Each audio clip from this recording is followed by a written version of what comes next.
Hello everyone. আজকে আমি আপনাদের সাথে খুবই গুরুত্বপূর্ণ বিষয় নিয়ে আলোচনা করব। আপনার IELTS স্কোর কত? এবং আপনি কোন দেশে IELTS স্কোর থাকলে যেতে পারবেন অথবা কোন দেশে IELTS না থাকলেও যেতে পারবেন। এরপরে আরো আলোচনা করব যে আপনার IELTS যদি 5.5 থাকে অথবা আপনার IELTS যদি 6 থাকে, সেই ক্ষেত্রে কোন দেশে যেতে পারবেন? 6.5 থাকলে কোন দেশে যেতে পারবেন? এসব বিষয় নিয়ে আজকে আমরা খুব সুন্দরভাবে আলোচনা করব। আমাদের এই ভিডিওটা কিন্তু বেশি বড় হবে না, বাট খুব ছোট ভিডিওর ভিতরে অনেক ধরনের ইনফরমেশন থাকবে। আমার মনে হয় যে কনসালটেন্সির A to Z ধারণা, কোন দেশে আপনি যাবেন পড়তে, সেটার এখান থেকে আপনি ডিসিশন নিতে পারবেন। আচ্ছা, যদি আমাদের IELTS এ 5.5 থাকে, সেই ক্ষেত্রে আমরা টার্গেট করতে পারি, এই যে লাল কলম দিয়ে দাগ দেওয়া যেটা, এগুলোকে আমরা টার্গেট করতে পারি। মালয়েশিয়া, ইটালি, হাঙ্গেরি আর হলো লিথুয়ানিয়া।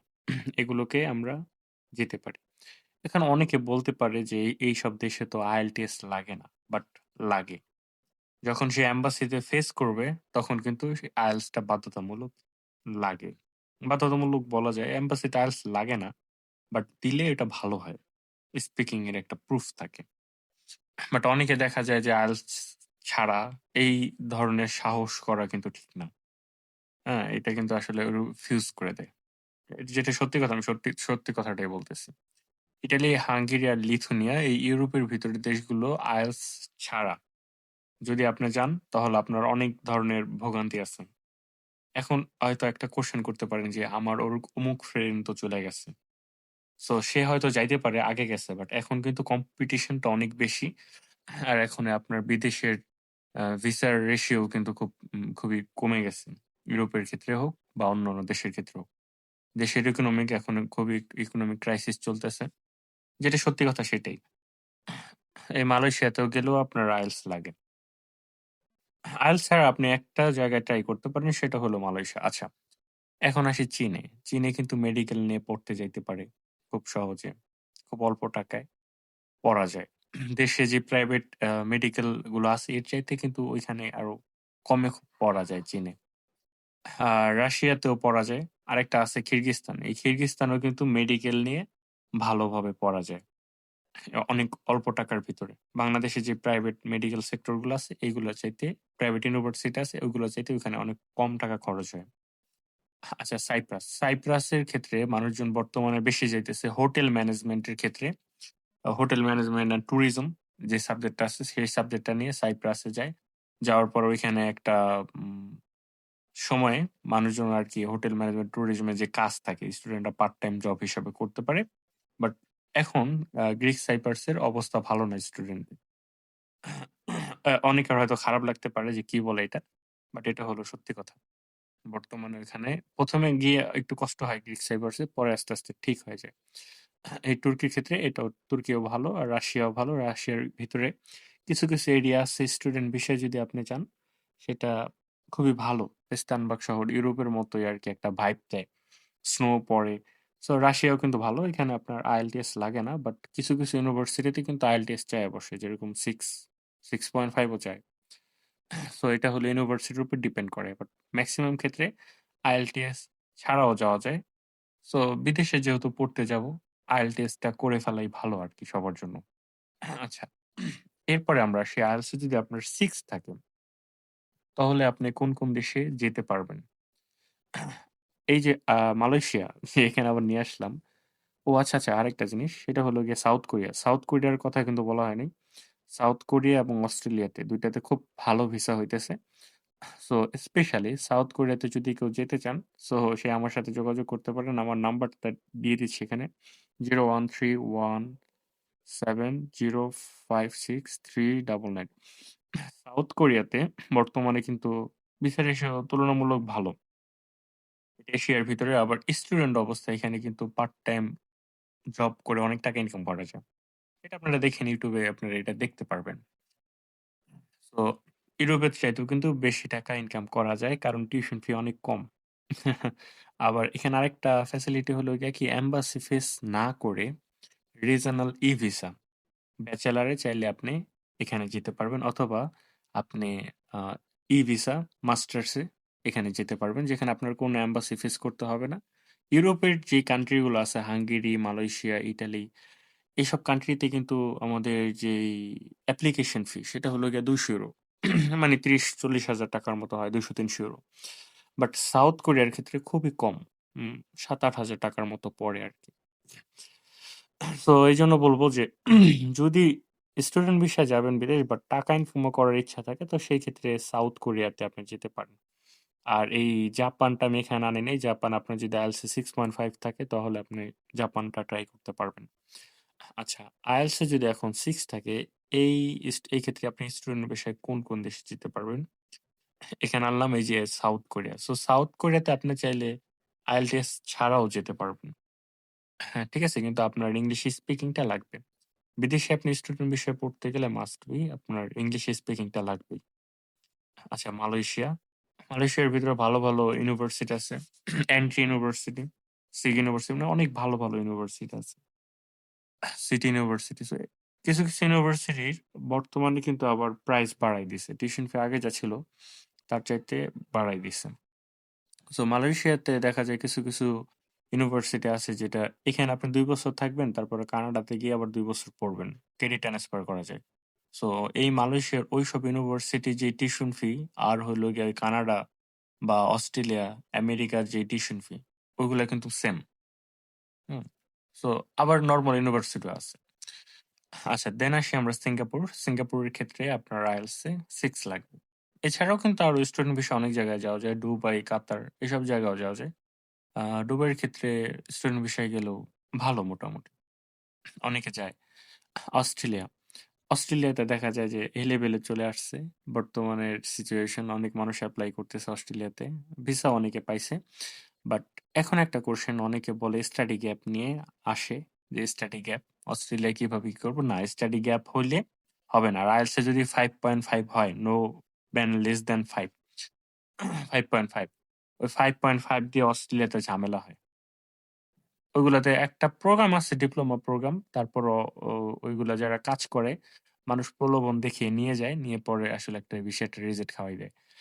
কিন্তু ওই ডিপ্লোমা প্রোগ্রামে আসলে সম্পর্কে জানি না। গেলে ভালোভাবে যাব। ওই 5.5 দিয়ে অস্ট্রেলিয়া না এপ্লাই করে অন্য ইউরোপের জায়গায় এপ্লাই করি। আচ্ছা, দেন সাউথ কোরিয়ার ক্ষেত্রে তো এখানে আমাদের 6 পয়েন্ট লাগে। কিছু ইউনিভার্সিটিতে 6 পয়েন্ট চায়। ভালো ইউনিভার্সিটি। এখানে আরেকটা অপরচুনিটি হলো আপনার যদি আইএলটিএস 6 থাকে বা 6.5 থাকে তখন আপনি স্কলারশিপ পাওয়া শুরু করবেন।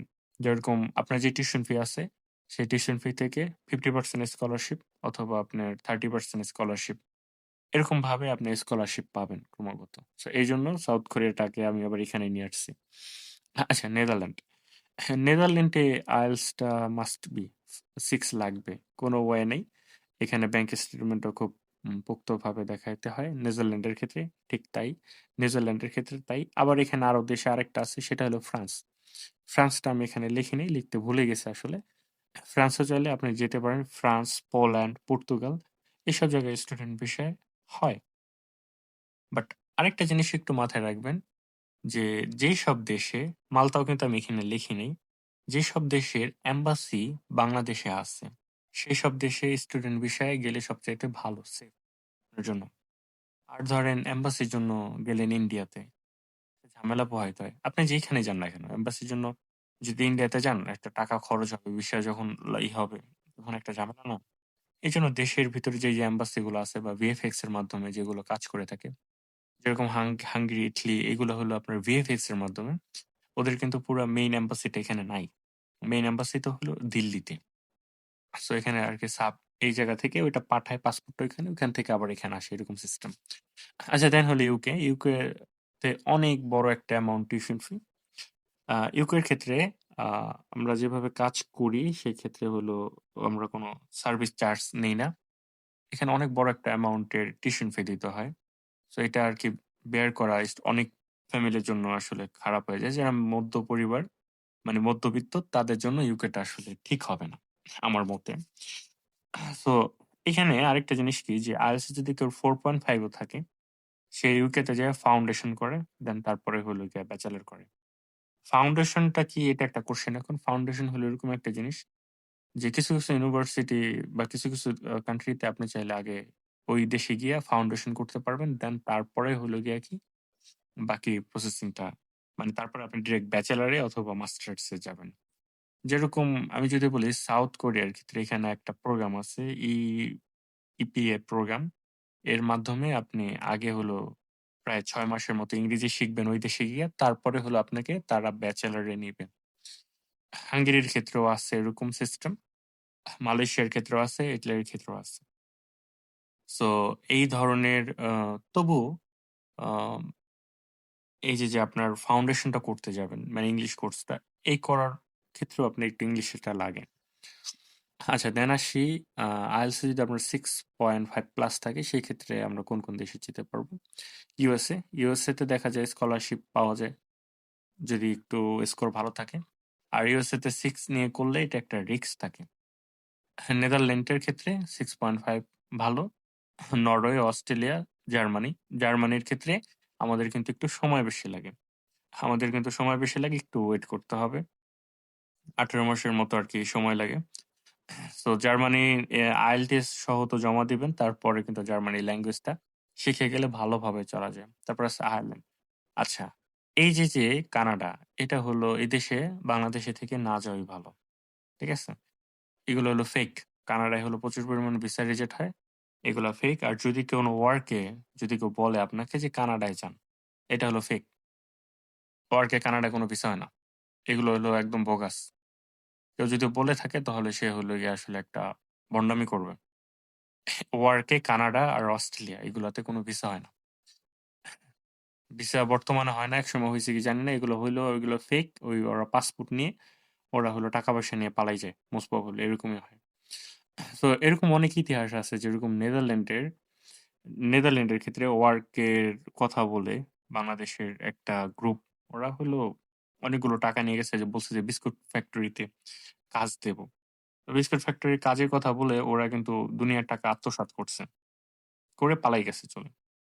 সো এরকম করে অনেক এজেন্সি করে। সো আমি অবশ্যই বলব যে যদি ওয়ার্কের ক্ষেত্রে কেউ কোথাও কখনো যায় বিদেশে, তো সেটা অবশ্যই তার অফিস লোকেশন এবং সবকিছু চেক করতে হবে, এবং তার কি রিক্রুটিং লাইসেন্স আছে কিনা, যেটাকে আমরা বলি RL। আচ্ছা যাই হোক, সো আমি স্টুডেন্ট কথা বলতে বলতে আবার ইসে চলে গেলাম। আচ্ছা, সো এখন লাস্ট এই ছিল আমাদের আলোচনা। আপনারা চাইলে আমাদের ইউটিউব চ্যানেল এবং Facebook page 9M brand visit করতে পারেন। এখানে আমি ইংরেজি স্পিকিং শিখাই এবং কনসালটেন্সি সম্পর্কিত কাজ করি, সঙ্গে স্টুডেন্টকে সহায়তা করি। যদি আপনার কোনো প্রয়োজন হয় তাহলে হোয়াটসঅ্যাপ নাম্বারে যোগাযোগ করতে পারেন। এই যে হলো গিয়ে হোয়াটসঅ্যাপ নাম্বার, উপরে মোস্ট প্রবাবলি লিখে দিছি। তো এই ছিল আজকের আলোচনা। আশা করি আপনার কেমন লেগ কেমন লাগলো সেই বিষয়টা অবশ্যই কমেন্টে জানাবেন।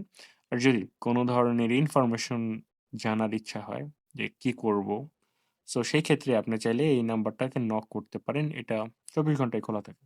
ইনশাআল্লাহ আল্লাহর রহমতে আশা করা যায়। আর যদি কেউ ইংলিশে কথা বলতে চান, সো আমাদের এখানে কিন্তু আপনার ইংলিশ আমরা স্পিকিংটা শিখাই। সো এটা Google Meet এর মাধ্যমে যেভাবে ক্লাসটা দেখতেছেন না, এরকম ভাবে স্ক্রিনটা শেয়ার করি Google Meet এ। সো প্রাইভেটলি খুব সুন্দরভাবে ইংলিশে কিন্তু পড়ানো হয়। তো এতক্ষণ পর্যন্ত সবাইকে সাথে থাকার জন্য অনেক ধন্যবাদ। Thank you so much. আর আপনার মতামত অবশ্যই কমেন্টে জানাবেন। আর সাবস্ক্রাইব কিন্তু অনেকে করে না, সাবস্ক্রাইব করে দিবেন।